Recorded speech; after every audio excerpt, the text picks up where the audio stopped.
So take this opportunity to reflect on the our precious human life.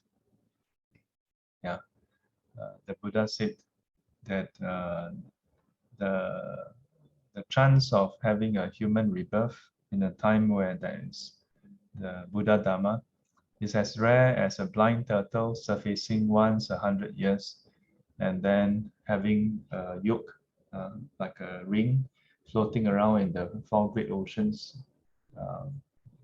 And then for the turtle's head to go through the yolk when it surfaced once every 100 years. Yeah, how slim is that? Yeah.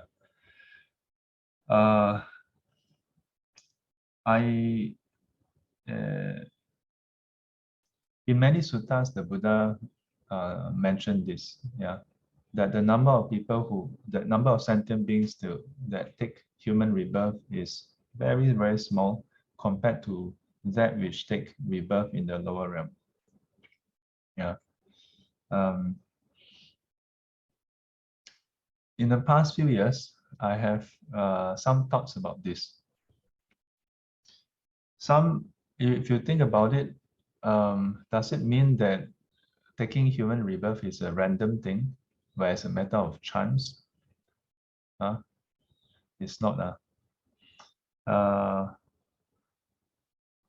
I would look at it this way and give you an analogy, and you see whether it help you understand. Like if you compare maybe 3 schools, yeah, one is the top-notch school, one is the average school, and another one is let's just say not so good school.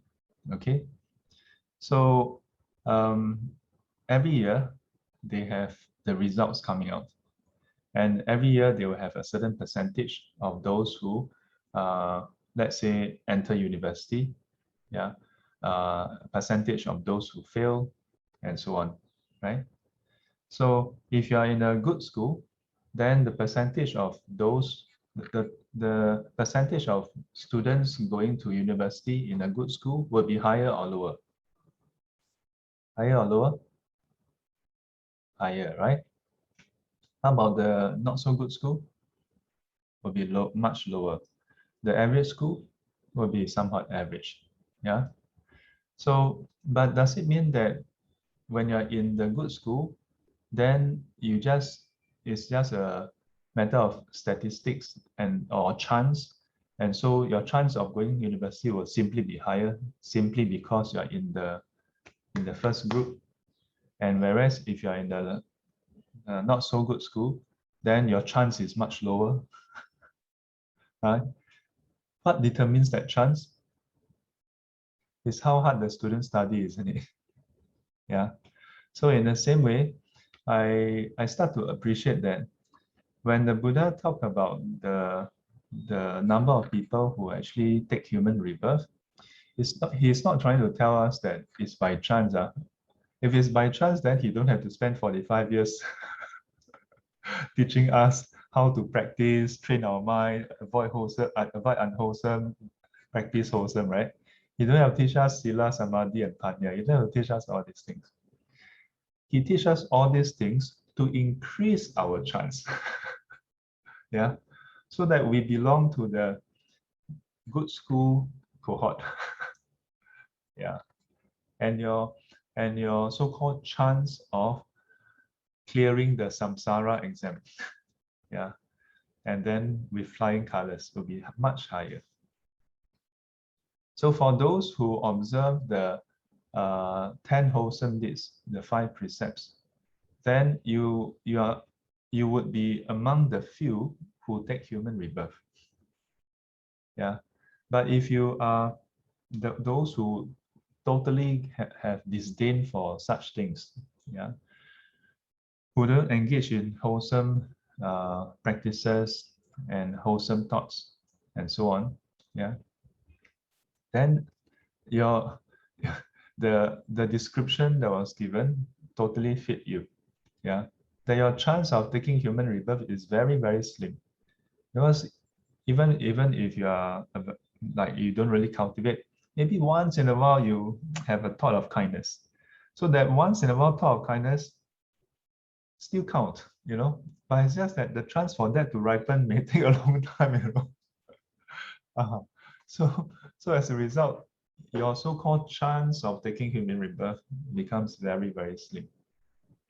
And of course, if you manage to reach Sotapanna, yeah, you practice to the point where you remove the wrong view of identity. Yeah, you see clearly that the five aggregates is but just the five aggregates. The whole notion of the I, yeah, and the label. Oh, is Jolene going off? Oh, okay. Before we can say goodbye, she has left. You see how impermanent life is. When we log off from the Zoom, at least we have a control. We can decide when to log off. But sometimes we cannot control also. Sometimes the internet, and then we get locked off, you know. Like yesterday night, my mom's internet connection just went off because the power trip. Yeah. So you never know when your power will trip, you know. When your life power will trip. Then if trip, maybe if you have enough merits, you can still restore, and then you still wake up. But what if you use up your merits already, or more or less, or maybe your merits haven't used up, but your other karmic connections are stronger. So you take rebirth somewhere else. Then you wake up, how come I'm here? So take this opportunity to reflect, yeah, on the transientness of our life, the preciousness of our human rebirth. Precious because in the past, we are among those who managed to have some wholesome thoughts. So continue to plant those wholesome thoughts, act wholesomely, speak wholesomely, yeah, body, speech, and mind, steer towards the wholesomeness. Yeah. Regardless of how people treat us, respond with wholesomeness. Doesn't mean that we just let people step over us. Yeah. But if you cannot respond with wholesomeness, then maybe don't respond first. Yeah. Don't be so eager to go and change the whole world, to go and be the policeman of the world. Yeah. Police yourself first. Don't be so concerned. But Sifu, that person have defilement. I must correct that person. Don't worry. Don't be the fireman of the world. Yeah. Put out our own fire first. No. Okay. Have a what? Have a wholesome Wednesday ahead.